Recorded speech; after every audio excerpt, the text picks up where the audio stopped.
Est-ce que tu peux nous raconter un peu comment s'est passée cette saison?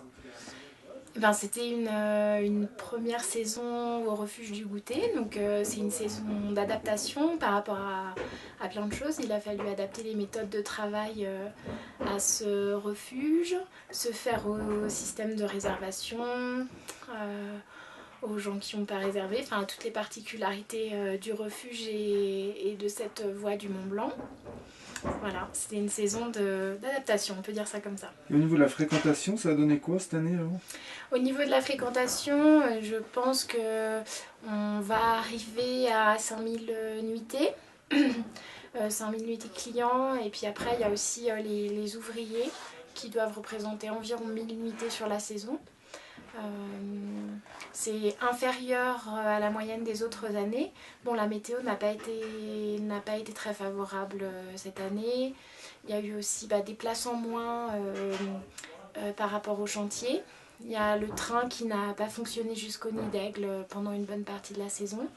Et puis il y a le couloir qui a souffert un peu de la chaleur et de la sécheresse sur la fin août. Et donc par rapport au Grand Mulet, ça donne quoi alors au niveau du rythme?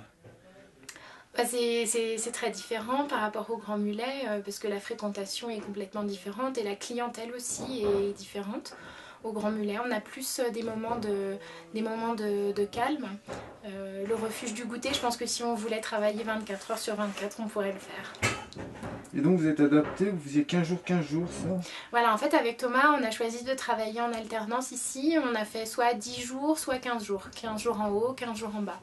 Ça nous permet, quand on est en bas, de couper avec le rythme du refuge, de se reposer, de faire des bonnes nuits et de remonter vraiment, vraiment en forme. Et puis c'était important aussi qu'il y ait l'un de nous qui soit en bas pour gérer les charges et les ravitaillements. Et tu parlais de la clientèle, qu'est-ce qui t'a surpris au niveau de la clientèle du goûter alors?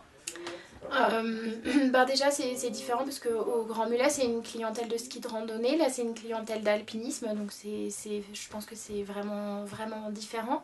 Et puis la particularité je pense ici c'est que même si c'est le refuge le plus haut de France gardé, c'est relativement accessible encore et enfin assez facilement, et du coup il y a des gens qui arrivent ici en n'étant pas très bien équipés ou pas très au courant de l'endroit ou de l'itinéraire sur lequel ils sont. Et c'est reparti pour l'année prochaine. C'est reparti pour l'année prochaine, ouais.